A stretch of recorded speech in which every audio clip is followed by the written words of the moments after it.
குழந்தையா இருக்கும்போது ரொம்ப சந்தோஷமாக இருப்போம். ஜாலியாக விளாடுவோம், சாப்பிடுவோம், தூங்குவோம். எதுவுமே தெரியாது. ஒரு 5 வருஷம் உணர்வாக இருப்போம். ஸ்கூலுக்கு போவோம், அங்கே அறிவு வந்துடும். ஆள் மனதில் பதிவாகிட்டே இருக்கும், பிரச்சனைகள் வந்துக்கிட்டே இருக்கும், அறிவு மேலோங்கி போகும். குழந்தையாக இருந்த உணர்வு குறைஞ்சிக்கிட்டே வரும். காலேஜுக்கு போவோம், அங்கேயும் அறிவு அதிகமாகும், பதிவாகும், ஆழமாக உட்காந்துரும், பிரச்சனைகளாக சந்திச்சுக்கிட்டே இருப்போம். வேலைக்கு போவோம், அங்கே பதிவுகள் நடக்கிறது எல்லாமே ஆழமாக பதிவாகும். கல்யாணம் ஆகும், குடும்பம் வரும், குழந்தைகள் வரும், இப்படியே வளர்ந்துக்கிட்டு இருக்குது.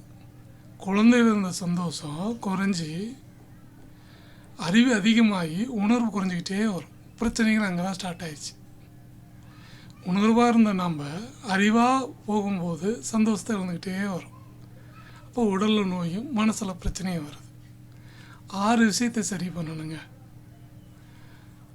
உணவு, தண்ணி, காற்று, சூடு, தூக்கம், மனம்.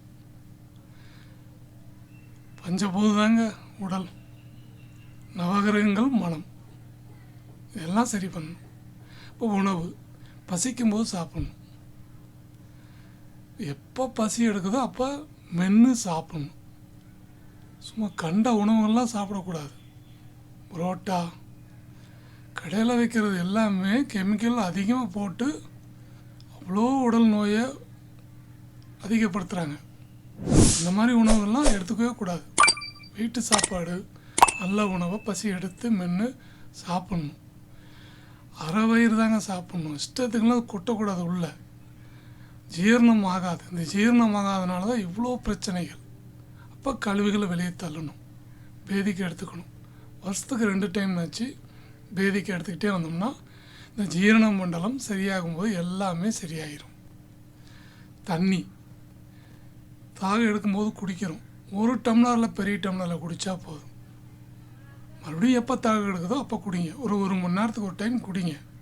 ஒட்டுக்கா ஒரு சொம்பு நிறையா குடிக்கிறது அப்போ கிட்னி பாதிக்கும். தண்ணியே குடிக்காமல் இருந்தாலும் அங்கே ஆபத்து.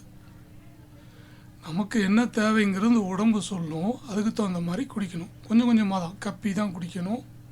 மண்ணீரல் அப்போ தான் அது வேலை செய்யும். தண்ணியை உதட்டில் வச்சு குடிக்கும்போது தான் அந்த ரத்தத்தில் கலந்து உள்ளகிற கழிவுகள் எல்லாமே வெளியே தள்ளும். நீர் பிராணசக்தி உடையது, அவ்வளோ ஒரு சக்தி வாய்ந்தது. அப்போ தண்ணியை சரியாக குடிக்கணும். தாகம் எடுக்கும்போது குடிங்க. அது அளவு 1 டம்ளரில் குடித்தா போதும். உங்களுக்கு ஒரு சிலருக்கு வெயில் அதிகமாக வேலை செய்யும் போது 2 டம்ளர் தேவைப்படும். எப்போ தேவைப்படுதோ அப்போ குடிங்க. எல்லாருக்கும் ஒரே மாதிரி பண்ண முடியாது. ஒருத்தர் ஏசி ரூமில் இருக்காருன்னா அவருக்கு தாகம் அவ்வளோ சீக்கிரத்தில் எடுக்காது. ஒருத்தர் வெயிலில் வேலை செய்கிறாருன்னா தாகம் அதிகமாக எடுக்கும். அப்போ அவர் கொஞ்சம் ஜாஸ்தியாக குடிக்கலாம். நிழலில் வந்துட்டார், தாகம் எடுக்கலைன்னா கொஞ்சம் கம்மி குடிக்கலாம். இதுதான் ஒரு கணக்கு. தேவைக்கு தகுந்த மாதிரி குடிக்கணும். எல்லாத்துக்கும் ஒரே மாதிரி இருக்காது. காற்று, மூச்சு பயிற்சி பண்ணணுங்க. உள்ள சில பேருக்கு கார்பன் டை ஆக்சைடு உள்ளேயே இருக்கும், சில பேருக்கு போயிட்டே இருக்கும். ரெண்டுமே டேஞ்சர். மூச்சு பயிற்சி பண்ணாவே எல்லாமே சரியாயிரும். எந்த அளவுக்கு நம்ம நுரையீரலை சரி பண்ணுறோமோ, நம்மளுடைய காற்று, இந்த வாயு பிரச்சனைனால தான் நிறைய பேர் கஷ்டப்படுறாங்க. எல்லா நோய்களுக்கும் இது ஒரு காரணமாகிறது. அப்போ மூச்சு பயிற்சி பண்ணணும். காற்று சம்மந்தப்பட்ட காய்கள்லாம் சாப்பிட்ணும். பழங்கள்லாம் இருக்குது, நிறையா இருக்குது, இயற்கையில் இருக்குது. சாப்பிட்டா அது சரியாயிரும். சூடு, எல்லாருமே வேலை செஞ்சுக்கிட்டே இருந்தீங்கன்னா உடம்பு ஹீட் ஆயிரும். அப்போ ரெஸ்ட்டு கொடுத்தீங்கன்னா கூலிங் ஆயிரும். எண்ணெய் தேய்ச்சி ஊற்றணும். உடம்பு ஹீட் இல்லைனாலும் நோயாக மாறும். அதுக்கு ரெஸ்ட்டு கொடுத்தீங்கன்னா அந்த ஹீட்டு குறையும். உடம்பு கூலிங் ஆயிடுச்சுனாலும் ஹீட்டு கொடுக்கணும். ஹீட்டான காய்கள் சாப்பிட்ணும். இப்போ குளிர்காலங்களில் நம்ம ஹீட்டு கொடுக்கணும். அப்போ ஹீட்டான காய்கள்லாம் இருக்குது, முருங்கைக்காய் இருக்குது, நிறையா காய்கள் இருக்குது, பழங்கள் இருக்குது. பப்பாளி பழம்லாம் ஹீட்டு. கூலிங்கான நேரத்தில் ஹீட்டை கொடுக்கணும். ஹீட்டான வெளியில் இருக்கும்போது நமக்கு கூலிங் கொடுக்கணும். ஹீட் ஆகிடுச்சா எண்ணெய் தேய்ச்சி ஊற்றுங்க, அப்போ சரியாயிடும். நமக்கு உடலில் என்ன ஆகுதுங்கிறது நம்ம உணர்ந்து அதுக்கு தகுந்த மாதிரி நம்ம செய்யணும். காய்ச்சல் வர காரணமே உடலில் வர கழிவுகள், மனம் உள்ள கழிவுகள் தேக்கம் தான். இந்த கழிவுகளை வெளியே தள்ளிட்டாவே எல்லாமே சரியாயிரும். சளி, இருமல் எல்லாமே, எல்லா நோய்க்குமே கழிவுகள் தேக்கம், உடலில் கழிவுகள். மனசை சுத்தப்படுத்தினா மனதில் கழிவுகள் எல்லாமே சரியாகும் போது உடலும் மனமும் ஆரோக்கியமாயிரும். சந்தோஷமாக இருந்தாவே ஆரோக்கியம் கிடைச்சிரும். அப்போ உடலையும் சுத்தப்படுத்தணும், மனதையும் சுத்தப்படுத்தணும். மனதை சுத்தப்படுத்துறது தான் தியானம், மூச்சு பயிற்சி. அதை செய்ய செய்ய வந்துடும். தூக்கம், ஆகாய சக்தி. தூங்கலினா உடலில் நோய் வரும். சரியாக தூங்கணும். 9 மணிக்கெலாம் படுத்துடணும். 7 மணிக்கு சாப்பிட்டோம்னோ 9 மணிக்கு, அப்போ தான் ஜீரணமாகி படுத்து தூங்கணும்னா தான் உடல் ஆரோக்கியத்துக்கு வரும்.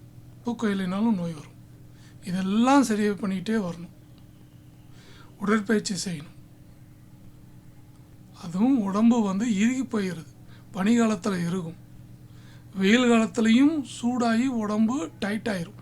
இந்த ஈரப்பதம், ஃப்ளெக்சிபிலிட்டி இல்லாதனால தான் உடம்புல இன்சுலினோ, நம்ம எல்லா நோய்களுக்கும் ரத்த ஓட்டம் ஏன் போகலை அப்படின்னா அனைத்து பாதிப்புக்குமே டைட் ஆயிரும். எல்லாமே பனி காலத்திலும் சரி, வெயில் காலத்துலேயும் சரி ட்ரை ஆகிரும், ஈரப்பதம் இருக்காது, இறுகிரும். அப்போ உடற்பயிற்சி செய்யும்போது இந்த உடல் ஆரோக்கியமாகும். வாக்கிங் போகணும். எந்த அளவுக்கு நம்ம நல்ல உணவுகளும் தியான பயிற்சியும் எடுத்துக்கிறோமோ வாழ்க்கையில் எப்பயுமே நமக்கு சந்தோஷம் கிடைக்கும், ஆரோக்கியம் கிடைக்கும். முயற்சி தான். எடுத்த உடனே ஒரு விஷயத்தை நம்ம எல்லா விஷயத்தையும் மாற்ற முடியாது. ஒன்று மாற்றுங்க, அடுத்து 2ஆம் மாற்றுங்க. சில விஷயங்கள் மாற்ற முடியாதுன்னா அது ஆழ் மனப்பதிவில் ஆழமாக இருக்குது. அதனால தான் மாற்ற முடியல.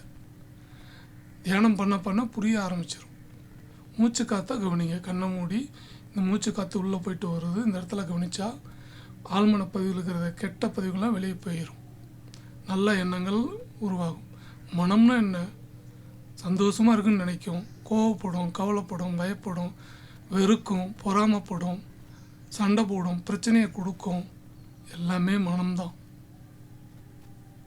மனதை அமைதிப்படுத்தி பக்குவப்படுத்தி அதை தூய்மைப்படுத்திக்கிட்டு வந்தாவே எல்லாமே சரியாயிரும். மனதை சரி பண்ணாமல் உடல் சரியாகாது. நாம் மாறாமல் எதுவுமே மாறாது. எல்லாத்துக்கும் காரணம் நாம் தான். நோய் வருதா நாம் தான் காரணம், பிரச்சனை வருதா நாம் தான் காரணம். நம்மளை சரி பண்ணிக்கிட்டு இருந்தாவே எல்லாமே சரியாயிரும். சின்ன சின்னதாக சரி பண்ணுங்கள், ஒவ்வொன்றா பண்ணுங்கள், அப்போ தான் அது மாறும். 3 மாதத்துக்கு பழக்கத்துக்கு வரும்போது எல்லாமே மாறும். முயற்சி தான். முயற்சி ப்ளஸ் கடவுளோட அருள் எல்லாமே அது கிடைக்கும். இப்போ மாற்றம் நம்ம கையில் தான் இருக்குது. மாற மாற அனைத்துமே மாறும். உடலையும் மனதையும் சரிப்படுத்தி கொள்ள வேண்டும். எல்லாமே அது சரியாயிரும். தனித்திரு, பசித்திரு, விழித்திரு. தனித்திருனா எல்லா உயிரையும் நம்ம நேசித்தா, எல்லா உயிரையும் நம்ம நேசிக்கும் போது அப்போ நம்ம இங்கே ஒன்று மட்டும்தான் இருக்குது. அதுதான் தனித்திரு. எல்லாமே ஒன்று தான். அங்கே இறைவனாக தான் இயங்குது. உடல், மனம், உயிர், ஜாதி, மதம், மொழி, இனம் இதெல்லாம் தாண்டி சமுதாய சட்டத்தில் அது இருக்குது. ஆனால் இறைவனோட சட்டத்தில் ஒன்றே ஒன்று தான் இருக்குது. இயற்கை, இறைவன், பிரபஞ்சம்.